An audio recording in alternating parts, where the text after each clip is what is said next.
Story 1. The Midnight Caller. A dense fog blanketed the narrow forest road as Ethan drove home late one night. The trees arched over the path like silent sentinels, their branches clawing at the darkness.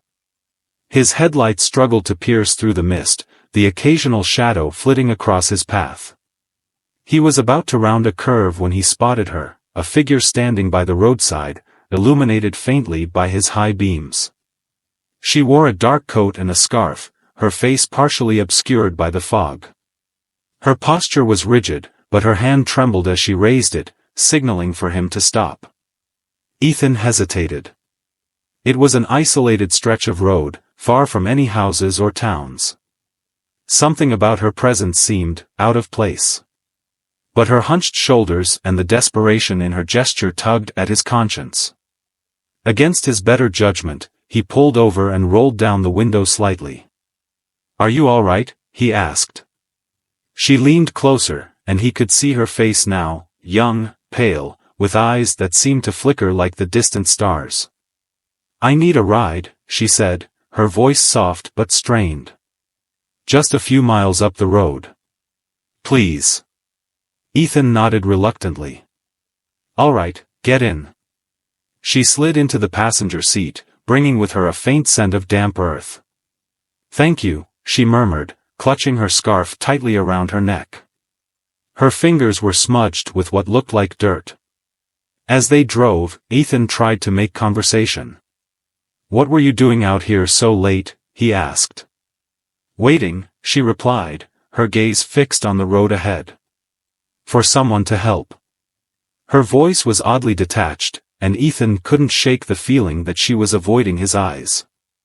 When he glanced at her briefly, he noticed something strange. Her reflection in the window wasn't clear, just a faint outline blurred by the fog.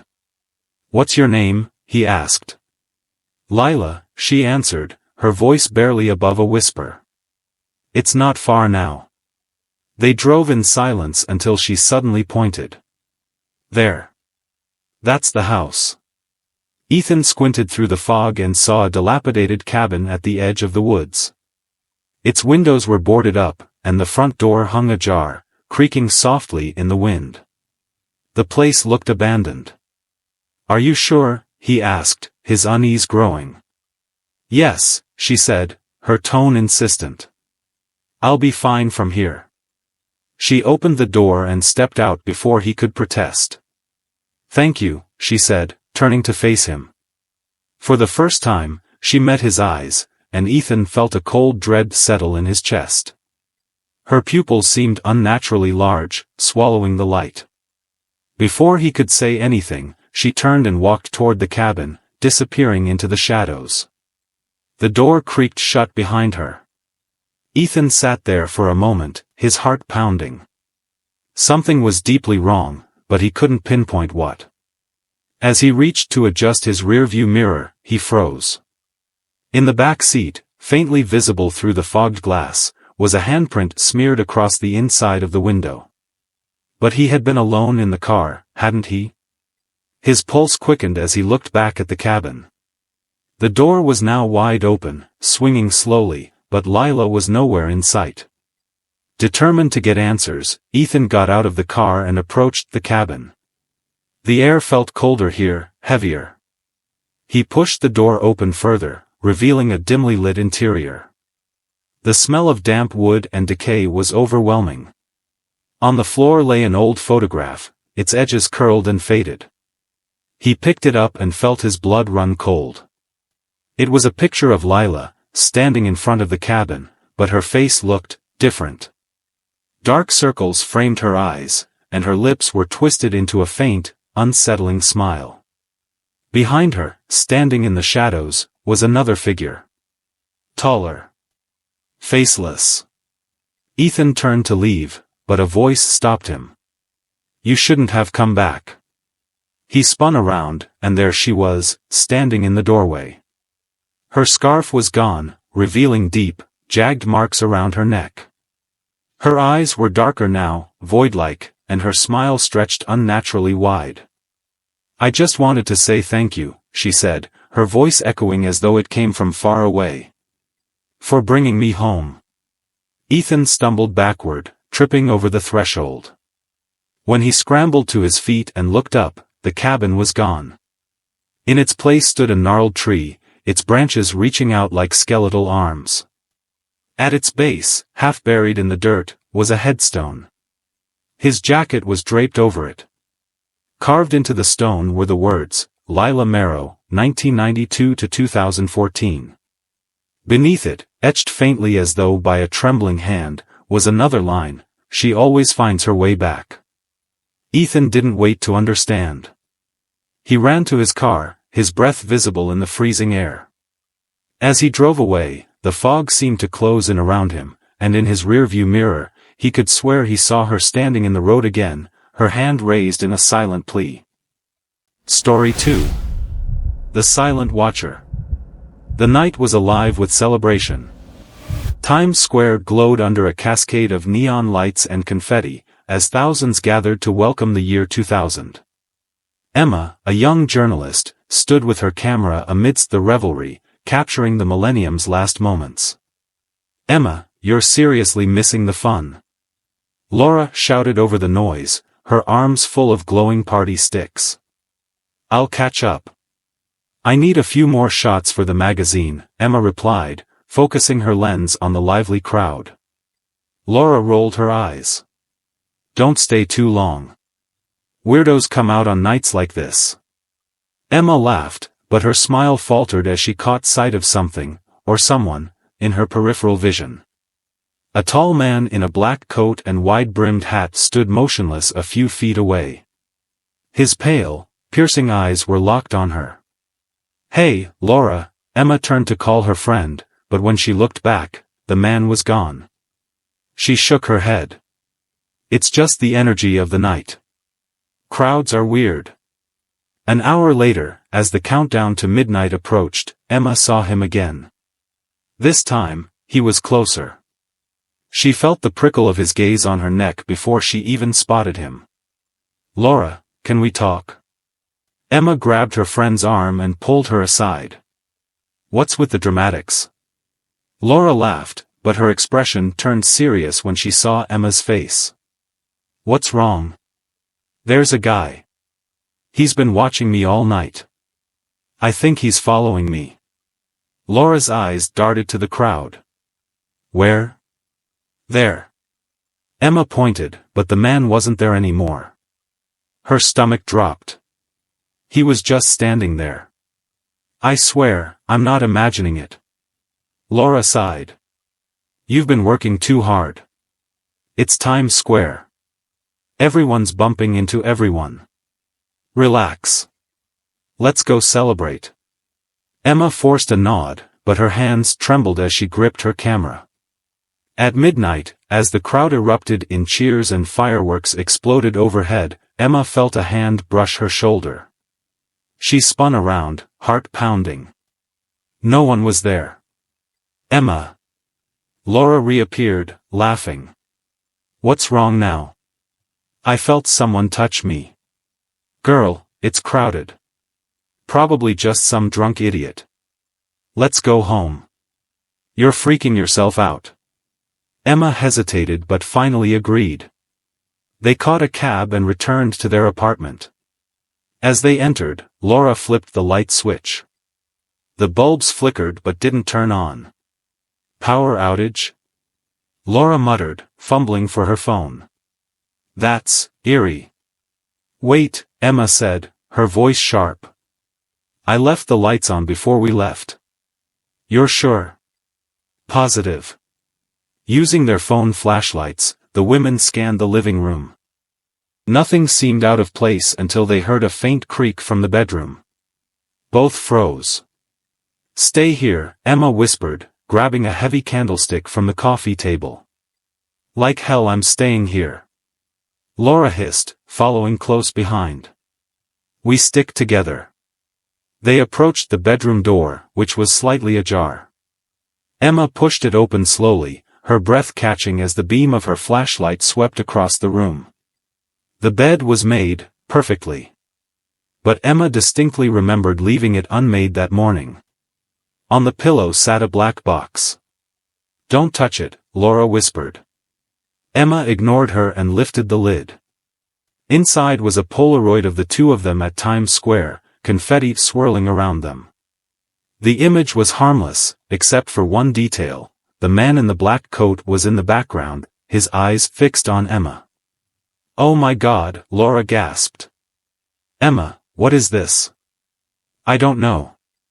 Emma's voice was barely audible. She turned the photo over. Scrawled on the back were the words, "You shouldn't have ignored me." A loud knock shattered the silence. Both women screamed, clutching each other. "Who's there?"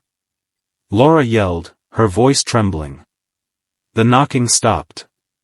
Emma took a step toward the door, but Laura grabbed her arm. "Don't. It could be him." "What do you want me to do, Laura?" "Sit here and wait for him to come in?" Another knock, this time softer, almost polite. Emma's heart thundered as she approached the door. "Who is it?" she asked, trying to sound braver than she felt. No answer. She peeked through the peephole. No one was there. Slowly, she opened the door. A white lily lay on the doormat, its petals glistening like frost. "Emma," Laura whispered from behind her. "What does it mean?" Before Emma could respond, her phone buzzed. She glanced at the screen. A text from an unknown number, "You opened the wrong door." The police found no signs of forced entry. No fingerprints. Nothing. Emma and Laura moved out the next day, but Emma's nightmares stayed. Each New Year's Eve, she locks herself away, but she knows it's futile. Because every so often, a lily appears on her windowsill, accompanied by a single word, "Soon." Story 3. The Midnight Visitor. It was a rainy December night in 2015 when three friends, Lena, Jake, and Mia, stumbled into a mystery that would haunt them forever. They were sitting in Lena's living room, the sound of rain tapping against the window, when Lena received a peculiar text. The message was simple but strange. "Party tonight. The old Hartwell Manor. Starts at 10. Come if you dare. E." Lena frowned and held up her phone. "Who's E? And why are they inviting me to some random party at Hartwell Manor?" Mia, sitting cross-legged on the couch, froze. "Wait, isn't that place abandoned? No one's lived there in decades." Jake grinned mischievously. "Sounds like the perfect setup for an adventure. Let's check it out." Mia shook her head. "I don't know. That place gives me the creeps." "Exactly," Jake said, standing up and grabbing his jacket. "What's life without a little excitement?" Lena hesitated, but her curiosity got the better of her. "Fine," she said. "But if this turns out to be some prank, you owe me dinner for a week." An hour later, they found themselves driving through the storm to the outskirts of town. Hartwell Manor loomed at the top of a hill, its silhouette jagged and foreboding against the lightning-lit sky. The house was larger than they had imagined, its windows glowing with a warm light. Faint music and laughter drifted through the air as they approached. "This can't be right," Mia muttered. "How does an abandoned house have power?" Jake shrugged. "Maybe they fixed it up for the party?" Lena knocked on the heavy oak door. After a moment, it creaked open, and a tall man with sharp features and piercing eyes appeared. "Welcome," he said smoothly. "I'm Elias. So glad you could make it." The inside of the manor was surprisingly elegant. The grand foyer was lit by flickering candles, casting long shadows on the walls. Guests in old-fashioned, formal attire mingled, their laughter echoing in the cavernous space. A faint smell of lavender and something metallic hung in the air. "Quite the theme," Jake whispered, nudging Lena. "It's like stepping into another century." Mia wasn't so amused. "Doesn't this seem too perfect? Something's off." "Relax," Jake said. "It's just a party." The three of them wandered through the crowd, trying to fit in. But as the night wore on, their unease grew. The music played on, but there were no visible speakers or instruments. The guests spoke in hushed tones, their language strange and formal. At one point, Lena approached a woman standing near the fireplace. "So, how do you know Elias?" The woman turned slowly, her pale face expressionless. "Elias knows everyone," she said cryptically, then walked away without another word. Jake leaned in, his voice low. "Did you notice her hands? They looked wrong." "What do you mean, wrong?" Lena asked, but Jake just shook his head, unable to explain. As they moved through the manor, they noticed that the guests were watching them, their gazes unblinking. "We need to find Elias," Mia whispered. "I don't like this." They searched the house, eventually finding Elias seated at the head of a long dining table. The room was eerily silent, and the food on the table was untouched. "Enjoying yourselves?" Elias asked, his smile unsettling. "Yeah," Jake said, forcing a laugh. "But, what's the deal with this place? It feels like it's stuck in time." Elias chuckled.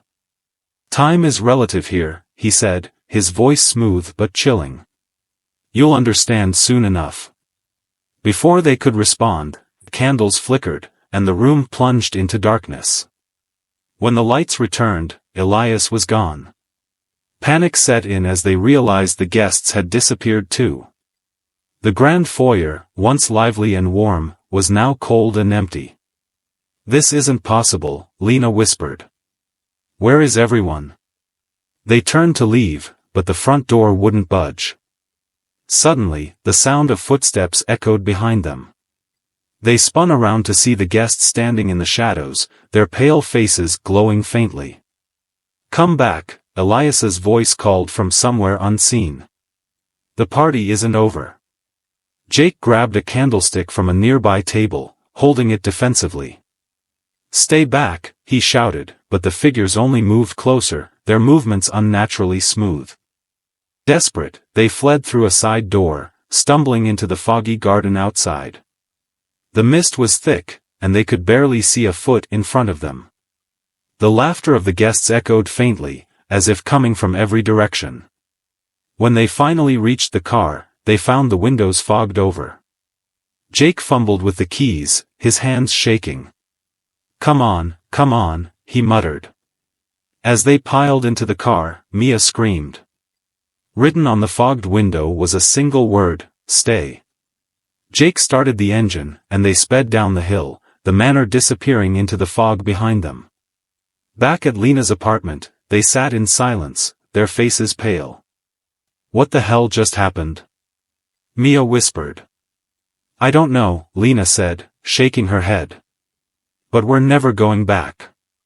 The next day, curiosity got the better of Lena. She searched for information about Hartwell Manor and discovered its chilling history. The house had burned down in 1890 during a masquerade ball, killing everyone inside. The only survivor was a young boy named Elias, who disappeared shortly after the fire. Late that night, as Lena lay in bed, she swore she heard faint music drifting through the air. She sat up, heart pounding, but her room was silent. Still, the haunting melody lingered in her mind. And sometimes, when she closed her eyes, she thought she saw Elias's piercing gaze watching her from the shadows. Story 4. The Midnight Masquerade. Are you sure about this? Sam asked for the third time as they parked outside the decrepit Ravensmoor Asylum. The structure loomed like a shadowy skeleton, its gaping windows resembling vacant eyes. Sam, it's an abandoned building, not a horror movie, Liz replied, trying to sound confident. It's just atmosphere. It's also trespassing, Mia muttered, clutching her jacket tighter as the group exited the car. Why couldn't we just go to a normal party like everyone else? Where's the fun in that? Ryan grinned, slinging a backpack over his shoulder. Come on, Mia, live a little. The group entered the asylum cautiously. The heavy wooden doors creaked loudly, the sound echoing down the dark corridors. "Smells like mold and regret," Ryan joked, breaking the silence. "Shoo!" Mia hissed, her eyes darting toward a shadowy corner. "Did you hear that?" "Hear what?" Ryan asked, feigning ignorance. "It's nothing," Liz interjected, though her own pulse quickened. "Let's set up in the main hall." The group found the main hall easily, a cavernous room with a cracked, vaulted ceiling. An old clock hung above the doorway, its hands frozen at 12:05. Beneath it stood a mannequin in a tattered nurse's uniform. Its head was tilted unnaturally, one hand outstretched as if beckoning. "Who puts this stuff here?" Sam muttered. "Probably some urban explorers trying to freak people out," Ryan said, snapping a picture. "It's just props." "Looks too lifelike," Mia murmured, avoiding the mannequin's hollow gaze. The group unpacked their snacks and drinks, attempting to drown the eerie atmosphere with laughter and conversation. But as the hours passed, the asylum seemed to come alive. At 10:30, Mia froze mid-sentence. "Did you hear that?" "Hear what?" Liz asked, trying to keep her voice steady. "Footsteps," Mia whispered. "From the hallway." Ryan laughed nervously. "Probably just a raccoon." "It's not a raccoon," Mia snapped. "Something's wrong." "Relax," Ryan said, waving her off. "This place is old, it's probably just the wind." As the group continued, the faint sound of footsteps grew louder, accompanied by whispers in an unknown language. "I swear I'm not imagining it," Mia said, gripping Sam's arm. "It's coming closer." "Okay, now I hear it too," Sam admitted, his voice low. "Maybe it's other people," Liz suggested, though her tone lacked conviction. "Let's check it out." "Split up?" "Absolutely not," Mia said firmly. "Have you seen horror movies?" They crept down the hallway together, their flashlights casting eerie shadows. The whispers grew louder, then abruptly stopped. In the silence that followed, Ryan let out a nervous laugh. "See? Nothing." A loud crash echoed from behind them. Spinning around, they saw the mannequin from the hall now lying on its side, its head twisted completely around. "That wasn't there before," Liz whispered. "No way," Ryan stammered. "We didn't even touch it." "We're leaving," Mia declared, turning toward the entrance. Before she could take a step, the heavy double doors slammed shut with a deafening bang. "Who did that?" Sam yelled, running to the doors and tugging on the handles. They didn't budge. Okay, let's not panic," Liz said, though her voice wavered. "Maybe the wind." "Stop saying it's the wind." Mia screamed. "This place is wrong." As they argued, the clock above them began to tick. Everyone fell silent, staring as the frozen hands slowly moved to 11:50. "It was broken," Sam whispered. "We all saw it, it wasn't moving." "Maybe it's a mechanical thing," Ryan offered weakly. "It's not mechanical," Mia shouted. "It's this place. It's..." A guttural voice interrupted her, reverberating through the hall. 10 minutes until the masquerade." "Masquerade?" Liz repeated, her throat dry. "What is it talking about? Who's there?" Sam yelled, spinning in circles. The whispers returned, louder this time, echoing from all directions. The group backed into a corner, their breaths shallow. Shadows danced on the walls, moving independently of the flashlight beams. "Stop moving the light," Mia hissed. "I'm not," Ryan whispered. The whispers coalesced into laughter, and from the darkness emerged masked figures, their faces obscured by grotesque, carnival-like masks. They held lanterns that cast flickering, unnatural light. "Oh my God," Liz breathed, stepping back. "Who are you?" The figures didn't answer. They simply stood, staring, or so it seemed. Their masks were featureless except for slits where eyes should have been. Ryan, trying to mask his fear, stepped forward. "Hey! We don't want trouble, okay? We'll just..." One of the figures raised a lantern. The flame inside flared, blinding them momentarily. When the light dimmed, Ryan was gone. "Ryan?" Liz screamed, spinning in panic. "Where did he go? Help me." Ryan's voice echoed from somewhere, distorted and distant. "Where is he?" Mia cried, clutching Sam's arm. "We need to leave," Sam said, his voice shaking. "Now." The clock began to chime again, each toll reverberating through their chests. The masked figures moved closer with each chime, their lanterns flickering eerily.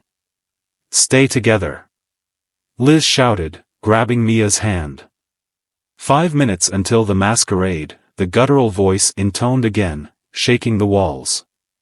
"What is the masquerade?" Liz screamed, tears streaming down her face. The figures surrounded them, their lanterns glowing brighter and brighter. Liz caught sight of her reflection in a cracked mirror on the wall. Behind her stood Ryan, his face pale and his eyes hollow. "It's too late," Ryan's reflection whispered. The clock struck midnight. The lanterns flared, and darkness consumed everything. The next day, authorities found the asylum empty. A single phone lay beneath the clock, its screen frozen on the time. 11:59 p.m. Locals say that every New Year's Eve, the lantern lights return, along with laughter and whispers. No one dares enter. Story 5. Whispers in the Snow. The cold wind howled as Clara parked her SUV at the edge of the forest. She glanced at the dark expanse of trees ahead and hesitated. "Are you sure about this?" she asked, her voice tinged with doubt. Her younger brother, Eric, leaned forward from the back seat. "Come on, Clara. It's just a cabin. Uncle Henry stayed here for years without any problems." "Uncle Henry's gone now," Clara muttered. "And no one knows what really happened." "Exactly why we're here," Eric replied with a grin, his breath fogging the window. "To find out." Their friend Mia, seated in the passenger seat, wrapped her scarf tighter. "Let's just get this over with. It's freezing." The trio unloaded their bags and hiked to the cabin, a solitary structure buried deep in the woods.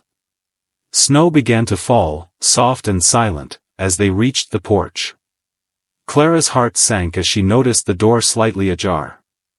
"Maybe animals got in?" Eric suggested, stepping inside without waiting for a response. The interior was untouched, a table with dusty plates, a chair tipped over, and Uncle Henry's old journal resting on the mantel. The fireplace was cold, but Clara's fingers brushed the soot, recently disturbed. "Someone's been here," she whispered. "Or still is," Mia said, her eyes darting to the darkened corners of the room. Hours passed as they settled in. The snowstorm outside intensified, and the cabin grew oppressively quiet. Clara flipped through Uncle Henry's journal by the fire. "Listen to this," she said. "December 30th, the whispers are louder. They're warning me. I can't tell if they're trying to help or something else." "Whispers?" Mia scoffed. He was losing it. Eric leaned closer. "Keep reading." December 31st, Clara continued. "The snow isn't snow. It's alive. They're coming for me tonight. If I don't make it." Her voice trailed off. The rest of the page was smeared, unreadable. "Creepy," Eric said, leaning back. "But probably just Uncle Henry's paranoia." A knock at the door interrupted them. They froze. The sound was deliberate, precise, and impossibly loud over the howling wind outside. Clara's grip tightened on the journal. "Who's there?" Eric called, trying to sound brave. No answer. Clara stood, her legs trembling. She approached the door and peered through the frost-covered window. Nothing but snow. Don't open it, Mia urged. But Eric was already at the door, yanking it open. The freezing wind rushed in, and with it came silence. No tracks. No sign of anyone. It's just the wind, Eric said, shutting the door with a shrug. Relax. Midnight approached. The storm outside raged, and the trio grew uneasy. Mia stared at the window, her reflection barely visible through the frost. Did you hear that? She asked suddenly. Clara looked up.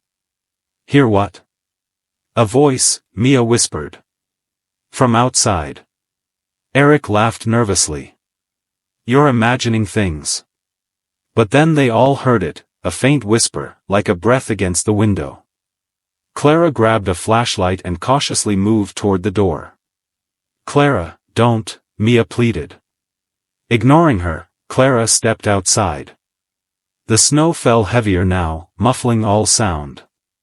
She swept the beam of her flashlight across the trees. And then she saw them. Footprints, dozens of them, circling the cabin. They weren't human. The prints were elongated, clawed, and seemed to pulse slightly as though shifting in the snow. Eric. Mia. Come here. Clara shouted, her voice trembling. They joined her, their faces pale as they stared at the tracks. What the hell made those? Eric whispered.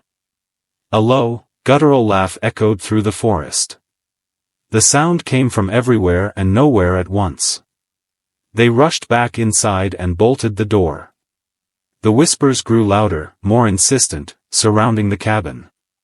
Eric grabbed a poker from the fireplace, while Mia clutched a kitchen knife. It's just a prank, Eric said, his voice shaking. Someone's messing with us. Look at the journal. Clara snapped. Uncle Henry warned us.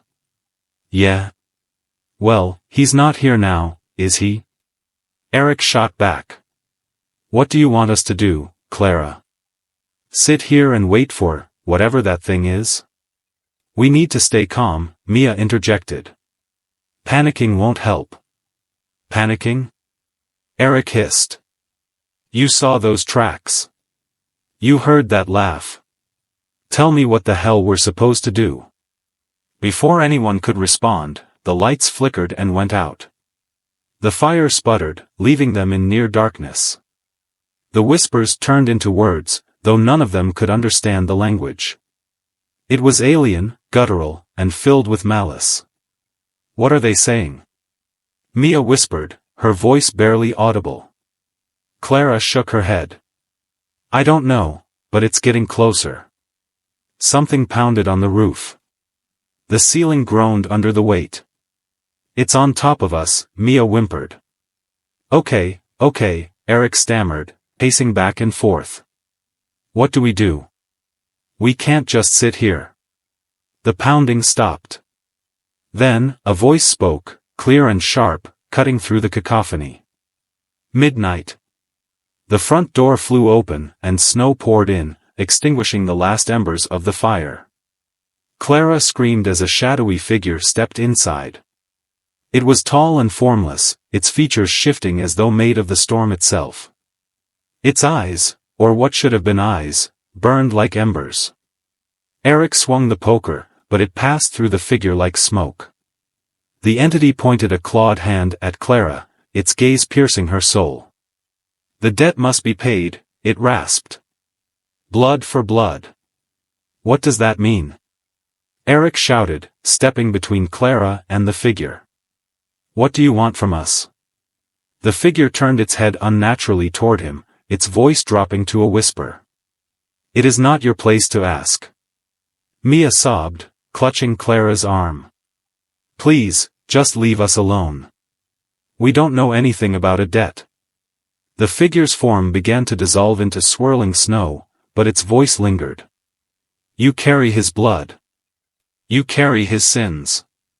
Midnight returns for what it is owed. Before anyone could react, the figure disappeared completely, leaving behind a chilling silence. By morning, the storm had passed. The forest was calm, but the trio was forever changed. As they left the cabin, they found a message etched into the snow in long, jagged letters. See you next winter. Story 6. The Visitor. The dim light flickered ominously as Claire twisted the old brass key to her new apartment. It was an old, dilapidated building on the edge of the city, infamous for its eerie reputation. Whispers of disappearances and strange occurrences clung to it like shadows, but Claire dismissed them as baseless urban legends. She was determined to start fresh, far from her past, in this cheap, quiet space. It was a rainy night when she hosted her housewarming party. The sound of raindrops pelting the windows added an atmospheric touch to the otherwise lively gathering. The room was small but alive with chatter and laughter. Claire served cheap wine and snacks, eager to build connections with her neighbors, even if most of them seemed oddly reserved. Among the crowd, Claire noticed a man standing by the door. He wore a long, dark coat that seemed soaked despite him being inside, and his face was obscured beneath the shadow of a wide-brimmed hat. His presence was unsettling, his posture unnaturally stiff, his head slightly tilted as if listening to a sound only he could hear. Curiosity outweighed her unease, and she approached him cautiously. "Hi," she began, trying to sound friendly. "I'm Claire, the host. I don't think we've met." The man slowly turned his head toward her. His movements were jerky, like a machine with rusted gears. His voice, when it came, was deep and hollow, carrying an unnatural echo. "I was invited." "By who?"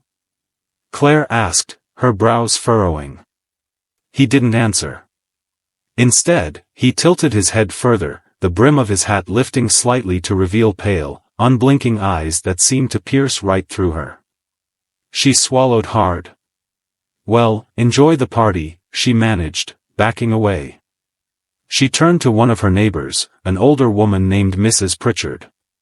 "Did you see the man by the door?" Claire whispered. Mrs. Pritchard glanced toward the door and frowned. "There's no one there, dear." Claire's stomach knotted. She glanced back, and sure enough, the man was gone. As the evening wore on, Claire began to feel an oppressive sensation, as if she were being watched. Every so often, she caught glimpses of the man, standing at the edge of the room, in the hallway, or near the window. Each time, he vanished before she could confront him. Determined to get answers, she stopped one of the more talkative guests, a young man named Eric. "Eric, did you see the guy in the dark coat?" Eric looked at her, puzzled. "Dark coat? I haven't seen anyone like that. Are you okay?" Claire's voice dropped to a whisper. "He said he was invited. He's been watching me all night. It's unsettling." Eric's expression darkened. "This building has a weird history, you know. A man in a coat like that, there's an old story about someone who used to live here. They said he disappeared after." "Claire." The deep voice cut through their conversation, making her jump. She turned, and the man was standing in the middle of the room, staring at her. This time, other guests noticed. The room fell silent as his presence seemed to drain the energy from the space. "Who are you?" Claire demanded, her voice trembling. "I am here because you invited me," he said slowly, his lips curling into a faint, unsettling smile. "I didn't invite you." Claire snapped, fear giving way to anger. "Didn't you?" he asked, taking a step closer. "When you turned the key and opened the door, you welcomed me in." Claire felt a chill run down her spine. "This is ridiculous." "Get out," she said, her voice shaking. But the man didn't move. Instead, he turned his pale gaze to the other guests. "You can all see me now," he said, his voice filled with mockery. "But in time, you won't. Just like the others." The guests murmured uneasily, stepping back from him. Mrs. Pritchard clutched her chest, her face pale. I've seen him before, she whispered. In a dream. No, a nightmare.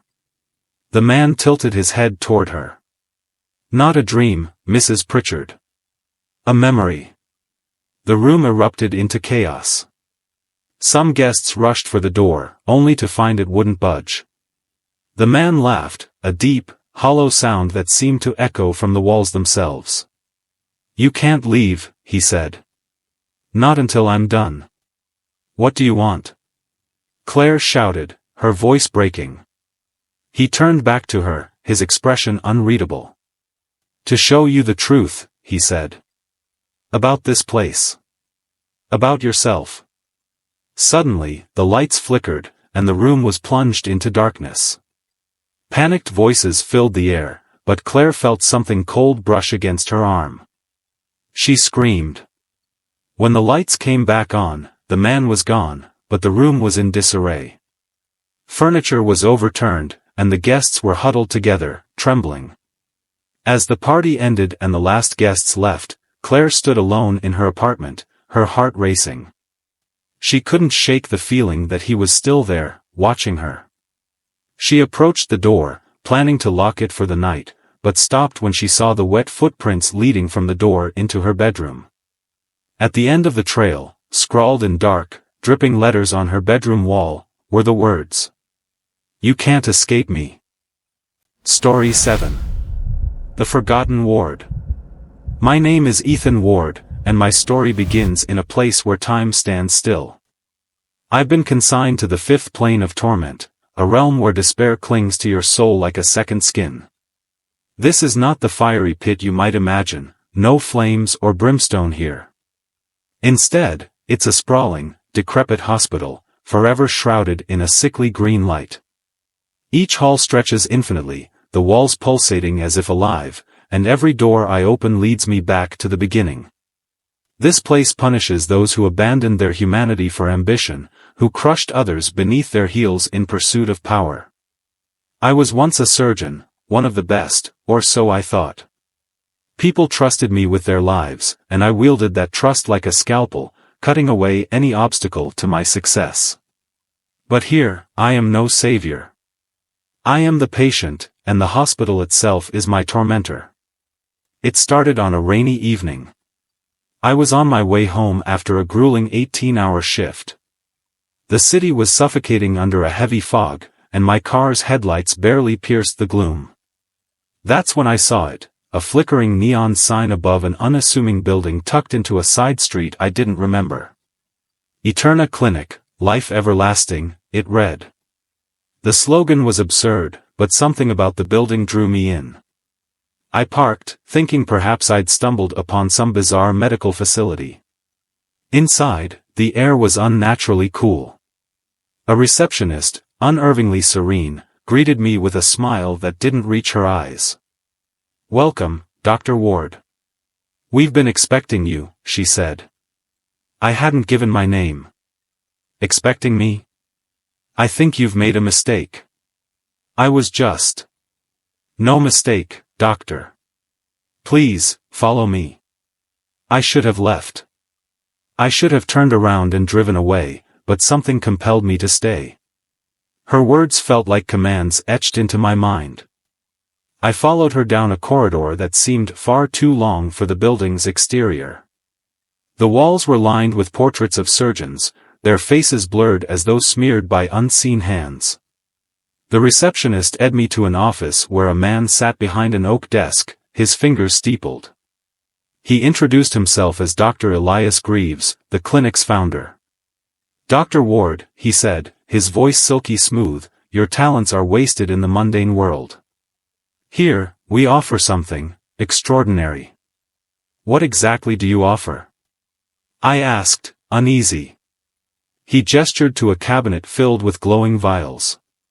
Life, unbound by the limits of mortality. Imagine never having to face the frailties of age or illness. All we ask in return is your dedication. I scoffed. Sounds like a scam. What's the catch? He smiled, his teeth too white, too perfect. The catch, as you put it, is a simple commitment. One procedure. A single act of service. After that, you'll be free to enjoy the fruits of our partnership. What kind of procedure? I pressed, my voice rising slightly. A delicate one, he replied cryptically, leaning back in his chair. You'll find the details fascinating. But tell me, Dr. Ward, do you fear death? Everyone fears death, I said, trying to sound nonchalant. Not everyone, he countered, his eyes narrowing. Some embrace it. Others conquer it. Here at Eterna Clinic, we aim to help you become one of the latter. I frowned, my instincts screaming at me to leave. And what if I say no? Dr. Greaves's smile faded, replaced by a look of quiet menace. Then you'll leave, he said simply. But I doubt you will. You see, Dr. Ward, you've already stepped through our doors. And once inside, it's difficult to walk away. The room felt suddenly smaller, the air heavier. My pulse quickened. What are you talking about? I demanded. Oh, you'll understand soon enough, he said, standing and walking to the door. For now, rest. Tomorrow, you'll see what we truly offer. The next evening, I returned. I told myself it was out of curiosity, but deep down, I knew it was something darker, an irresistible pull I couldn't explain. They led me to an operating room, cold, sterile, and filled with equipment I couldn't recognize. My patient was already prepped, their face obscured by a mask. What am I operating on? I asked, my voice shaky. Dr. Greaves's voice came through a speaker. Their soul, Dr. Ward. Your task is to extract it. I froze. Their soul? That's impossible. This is insane. Is it? He replied, his tone icy. You wanted to push the boundaries of medicine, did you not? Here is your chance. Or are you afraid to wield the power you've always craved? The room seemed to tilt, the walls closing in. I can't do this, I stammered. You can and you will, Greaves said, his voice firm. The instruments are prepared. Begin. My hands moved against my will, picking up the scalpel. The patient's chest rose and fell steadily, oblivious to the horrors about to unfold. I hesitated, the blade trembling in my grip. What happens if I refuse? I asked, desperation creeping into my voice. Refusal is not an option, Greaves replied. Proceed, or the consequences will be severe. A shadow flickered in the corner of the room, humanoid but grotesque, its features obscured by darkness. It moved closer, and I felt a cold hand on my shoulder. Do it, the shadow whispered, its voice a chorus of anguished souls. Tears streamed down my face as I made the first incision. The patient's body convulsed, and a piercing, otherworldly scream filled the room. The sound reverberated through my very bones, a cry of agony that seemed to tear at the fabric of reality itself. When the procedure was over, I stared at the glowing orb suspended in a glass vial. It pulsated faintly, casting eerie shadows on the walls. My chest tightened as I realized the truth, I had stolen something infinitely precious. Excellent work, Greaves said, stepping into the room. You've proven yourself worthy. Worthy of what? I asked, my voice hollow. Of the knowledge you now possess, he replied. And the power that comes with it. But remember, Dr. Ward, power always comes at a price. He handed me the vial. As I took it, the shadow in the corner seemed to grin, its teeth glinting in the dim light. What do I do with this? I asked, my hands trembling. Keep it safe, Greaves said. You'll need it. Need it for what? I pressed, panic rising. He leaned in close, his breath icy against my skin. You'll see, he whispered. Story 8. The Whispering Watcher. The rain fell in cold sheets as I stepped off the bus 2 blocks from my destination. The cab driver had refused to enter this part of town, a forsaken neighborhood where even the streetlights seemed afraid to shine. I pulled my coat tighter around me and shoved my hands into my pockets, feeling the cold weight of the small knife and pepper spray hidden there. They weren't much, but they were better than nothing. Ahead, the street stretched into darkness. Derelict buildings loomed on either side, their broken windows like empty eye sockets watching my every move. Somewhere far off, a dog barked, a sound that was abruptly cut short, leaving an eerie silence in its wake. My heart raced, but I pressed on. I had a meeting to keep. The address led me to a decaying theater, its once grand marquee now a rusted skeleton. The sign above the entrance flickered faintly, the obelisk. A single bulb buzzed and hummed like a trapped insect. I hesitated, the air growing colder around me as I stared at the double doors, one hanging slightly ajar. Inside, the lobby was dark and damp, the air thick with the smell of mildew and something metallic. My footsteps echoed ominously as I approached the counter where a figure sat, half hidden in shadow.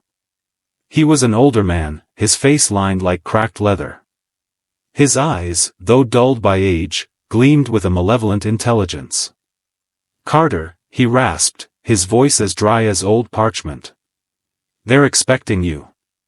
"Who's they?" I asked, though I already knew the answer. He gave a crooked smile, revealing yellowed teeth.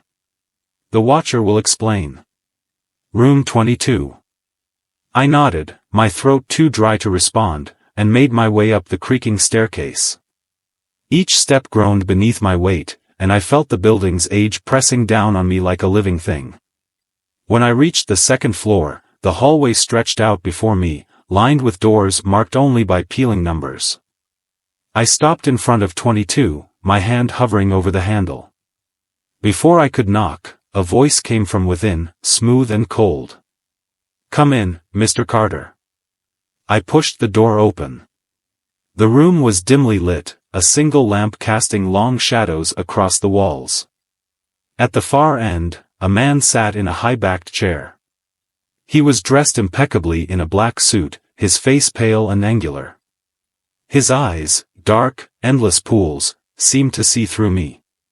"You're late," he said, his voice as calm as a blade sliding from its sheath. "Traffic," I replied, trying to keep my tone light. "Are you the Watcher?" He smiled, but it didn't reach his eyes. "Names are trivial. You may call me that if it pleases you. Sit." I obeyed, lowering myself into the chair opposite him. The air in the room felt heavy, as if it were resisting my presence. "Why am I here?" I asked, cutting to the chase. "Because you seek the truth," the Watcher said. "And because you are unwise enough to believe you can handle it." Before I could respond, the door behind me creaked open. I turned to see a woman enter, her figure draped in flowing black robes. Her face was obscured by a veil, but I could feel her eyes on me, cold and probing. She carried a bundle wrapped in crimson cloth, which she placed carefully on the table between us. "This," the Watcher said, gesturing to the bundle, "is why you're here." "What is it?" I asked, my voice trembling despite my effort to appear composed. "A key," the woman answered, her voice soft but commanding. "To unlock the truth you've been chasing. But beware, truth is not always liberating. Often, it's a prison."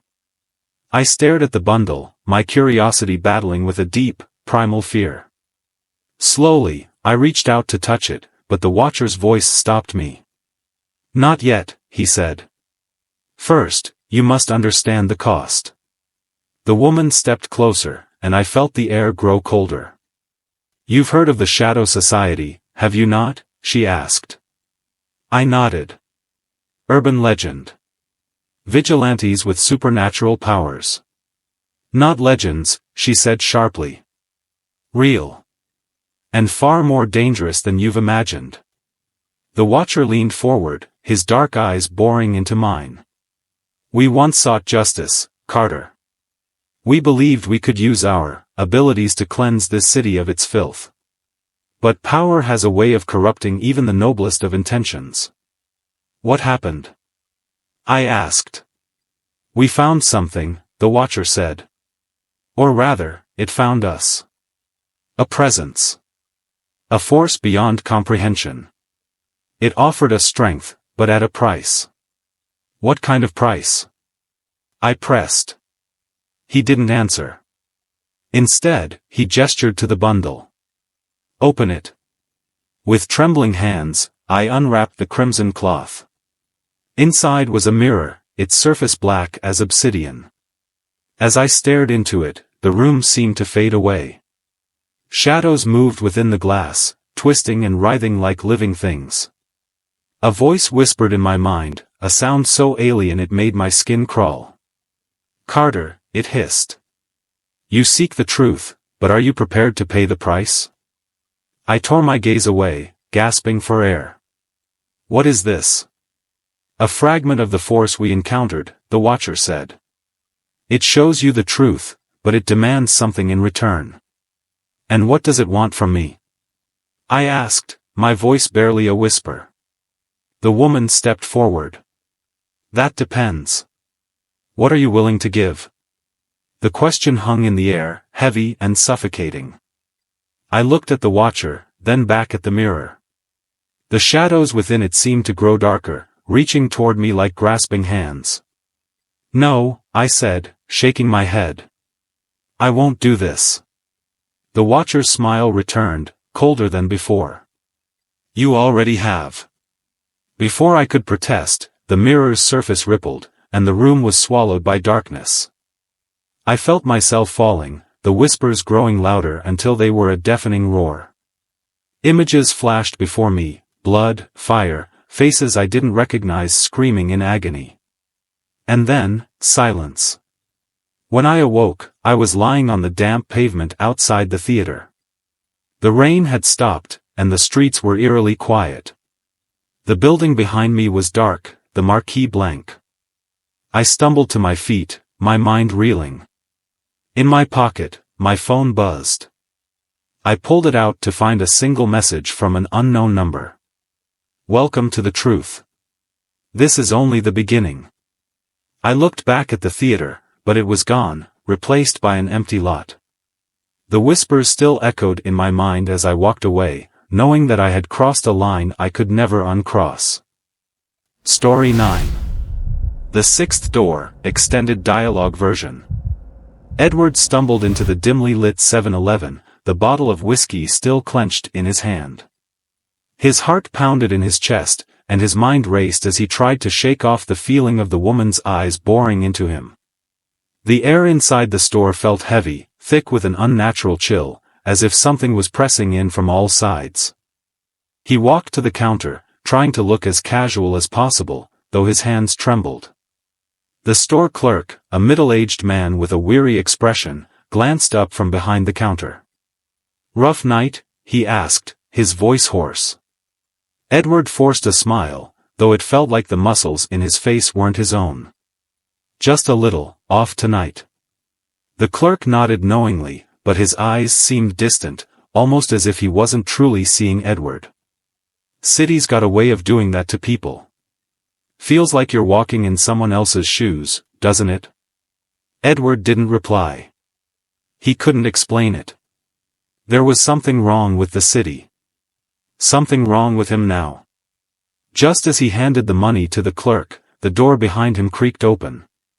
A gust of cold air swept in, freezing the sweat on his neck. He turned sharply, and there, standing in the doorway, was a figure, cloaked in white, her hair a tangled mess that seemed to float as if weightless. Edward froze. The clerk didn't seem to notice her. He was still shuffling around the counter, his back turned, muttering something under his breath. But Edward couldn't take his eyes off her. Her pale hands hung limp by her sides, and her gaze, those dark, hollow eyes, were fixed directly on him. Slowly, her lips parted, and her voice, low and suffocating, filled the space between them. Edward, she whispered. I've been waiting for you. He took an instinctive step back, his body refusing to move any farther. What do you want from me? His voice trembled despite his best effort to stay calm. The woman's head tilted, her gaze never leaving him. Want? She asked, her voice rising slightly, almost amused. I don't want anything from you, Edward. I need you. Need? Edward swallowed hard, his throat dry as sandpaper. I don't even know you. She didn't respond immediately. The silence in the store deepened, and for a moment, it was as though the air had thickened to the point of suffocation. Edward could hear his own heartbeat, frantic and wild in his chest. The fluorescent lights above flickered, casting harsh shadows across the walls. Then, slowly, she stepped forward, her feet making no sound on the floor. Edward's breath hitched. He tried to move, but his legs felt like they were made of stone. He was rooted to the spot. You think you're free here, don't you? The woman murmured, her voice now almost soft, coaxing. You think you can walk away from the city, from me. But you can't. No one ever does. The clerk finally looked up, his eyes still vacant, but he nodded as if in agreement with her words. Once the city has you, it doesn't let go.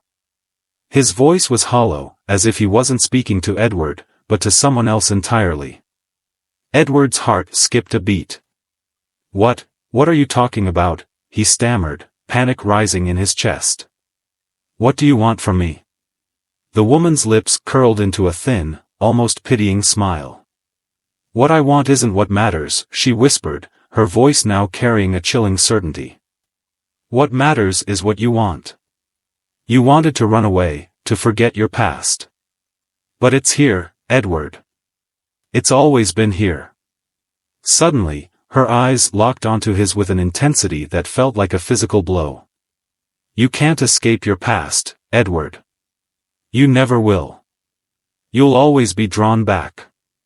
Stop. Edward shouted, his voice breaking. I don't know what you want from me, but I'm done. I'm done with this city. I'm done with you. The woman tilted her head further, as if studying him. You think you're finished? You think you can escape? She laughed, a high-pitched sound that made his skin crawl. You can run, but you'll never leave. You'll never be free, because we're all tied to this place. And when the sixth door opens, you'll be the one to walk through it. Edward took a step back, his eyes darting toward the door. He could feel it now, that presence at his back, the weight of something older than time itself pressing down on him. His hand shook violently as he fumbled for his wallet, shoving cash at the clerk without thinking. Take it, he muttered, desperate to leave. Just take it. The clerk didn't move, his hand frozen in the air. Instead, the woman spoke again, her voice now like a rasping wind. Edward, do you know where you're going? Or are you just running? He didn't have time to answer. He turned and bolted out of the store, nearly colliding with another pedestrian as he sprinted down the rain-slicked street. Behind him, the woman's voice followed, low and haunting, echoing through the damp air. You're already mine. Edward pushed forward, the sound of his own footsteps deafening in the empty street. He looked over his shoulder, but no one was there. No one but shadows and a sinking feeling in his chest. But when he reached his apartment building, he stopped. There, standing at the end of the corridor, was the woman. Her face was the same, smooth, pale, unblinking eyes, but now she was smiling. Her hands were clasped before her, like a gesture of invitation. I told you, she whispered, her voice now a soft, eerie lullaby. You're already mine. Edward's breath caught in his throat as he took a step backward, unable to tear his gaze away from her. Please, he begged. What do you want from me? Her smile widened, and the light around them seemed to dim, as if she was pulling the very life from the room. I need you to understand, Edward. You never had a choice. The city chose you. The air grew colder, and Edward could feel the oppressive weight of the building pressing in on him. The walls seemed to close in, the shadows stretching toward him like dark fingers.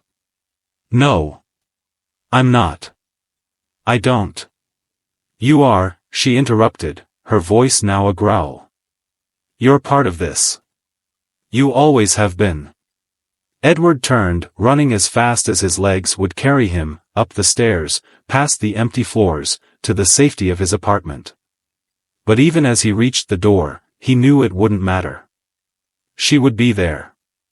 And when he turned around, just once, he saw her standing at the other end of the hall, her face stretched in a grotesque grin. You can't hide, Edward. The door is waiting. Edward staggered into his apartment and slammed the door shut behind him, but even as he locked it, the sound of footsteps echoed from the other side. Slow, deliberate, and growing louder. The door was still there. The sixth door. And it was waiting for him. Story 10. The Silent Visitor. The night began like any other. My girlfriend, Emma, and I were preparing for a Halloween party at my apartment. We invited a handful of friends and told them they could bring anyone, as long as they followed a few simple rules: respect the space and keep things fun. As we set up decorations and laid out snacks, something strange started happening. We kept misplacing small things: my phone, Emma's purse, even the TV remote. It was nothing big at first, just little items, but the weird part was that we'd always find them in the same spot minutes later, exactly where we'd left them. We shrugged it off as stress or absent-mindedness, but the pattern continued. Every time we thought something was lost, it would reappear. Emma seemed to be getting more anxious as the night went on, but I thought she was just caught up in the party prep.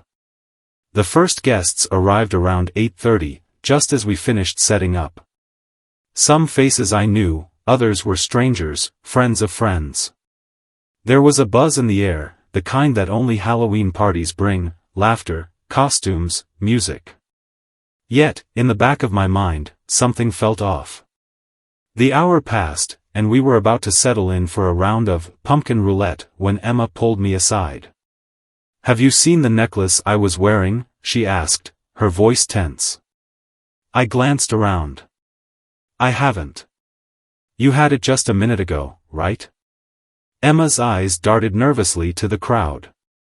It's gone. And I swear it was on the counter earlier. I was about to say something when the lights flickered for a brief moment. A sudden cold draft swept across the room, making me shiver. This place is creepy sometimes, huh? I muttered, trying to brush it off as a malfunctioning light bulb. She forced a smile, but her eyes looked haunted. Yeah, let's just focus on the party. We didn't have time to search, the game was about to start. Yet, the nagging feeling that something wasn't right clung to me. The party picked up as expected. Drinks flowed, people mingled, and the clock neared midnight. We were all gathered around, ready for the countdown, when my eyes fell on a tall man in the corner of the living room. His costume, a tattered black cloak, was unusual, but what made it worse was the way he stood motionless, staring at the floor. Who is that? I whispered to Jack, one of my closest friends. That's weird. I don't know, Jack replied, eyeing the stranger cautiously. I think he's with Rachel's group. But I didn't see him earlier. Before I could say anything more, the countdown began, and everyone cheered, exchanging New Year's kisses. When I looked back at the tall figure, he was gone.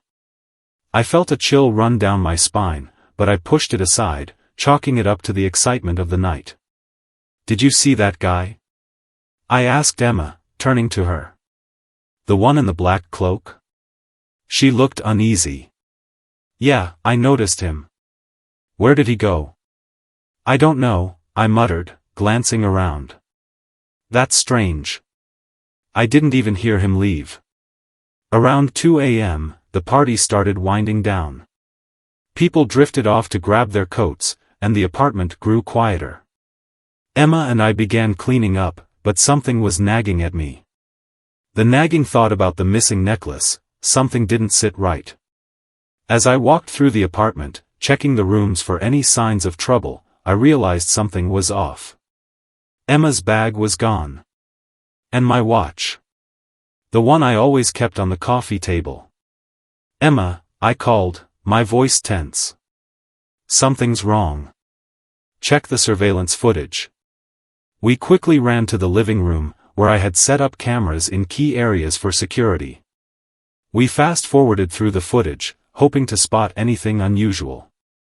That's when we saw him, the tall man in the black cloak, sneaking through the hallway, entering my bedroom. My heart skipped a beat. He was going through our things. We froze as the footage showed him opening drawers and rifling through personal belongings. Then, with cold precision, he picked up Emma's purse and tossed it into a bag before disappearing from the frame. I paused the video, heart racing. Who the hell is this guy? I muttered. I immediately texted Rachel, asking if she knew him. No, I don't know who that is, she responded quickly. Panic crept in as I messaged the others, asking the same question. No one recognized him. We continued watching the footage. The man entered the living room, his figure moving unnervingly fast as he passed by the camera. He reached under my bed and dropped some of our things there. I stopped the footage. My pulse quickened. Emma, look. I whispered. He's still under the bed. Emma's face went pale as she stared at the screen, her breathing shallow. The video showed him crouching under the bed, almost motionless, waiting for something. Should we call the cops? She asked, barely able to speak. I nodded, my voice trembling. Get your phone. We need to call them now. We crept toward the kitchen, clutching knives for protection, our hearts pounding in our chests. I called the police, but every second felt like an eternity. The seconds dragged on, stretching into what felt like hours. The fear that gripped me was overwhelming. What if he was still in the house? A soft thump echoed from the bedroom. Did you hear that? Emma whispered, her voice shaking. I nodded, my hand gripping the knife tightly. Stay quiet. Don't make a sound. I reached for the kitchen door and slowly opened it, peering into the hallway. The apartment was silent. Too silent. I don't like this, Emma said, clutching my arm. What if he's still here? What if he's waiting? Suddenly, I saw a shadow move across the hallway, and my blood ran cold. The figure from earlier, the man in the black cloak, stepped into the living room. His face was hidden by the hood, but his presence was suffocating.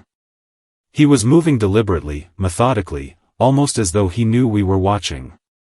He's not gone, I whispered, stepping back, pulling Emma closer. She gasped. He knows we saw him. The man paused, turning his head slowly towards the camera, as though acknowledging our presence. His lips curled into a chilling smile beneath the hood, and he raised a finger to his mouth. Shoo, he mouthed. My breath caught in my throat. He's taunting us, I said, barely able to speak. We need to get out. Now, Emma cried, her voice trembling with fear. Wait. I shouted, but it was too late. Emma grabbed my hand and pulled me toward the door, and we ran as fast as we could. The man in the cloak didn't move, but I could feel his eyes on us, following every step we took.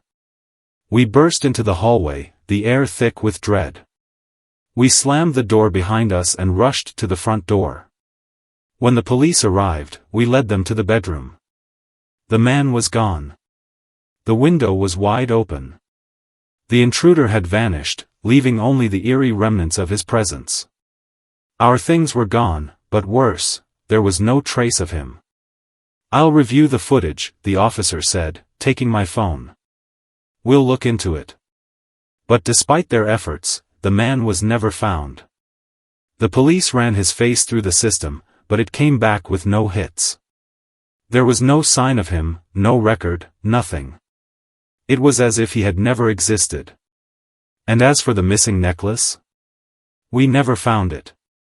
To this day, I wonder about that night. Who was that man? Why did he take our things? And why, after all this time, do I still feel like he's watching me? The only thing I know for sure is this: whatever he was, he never truly left.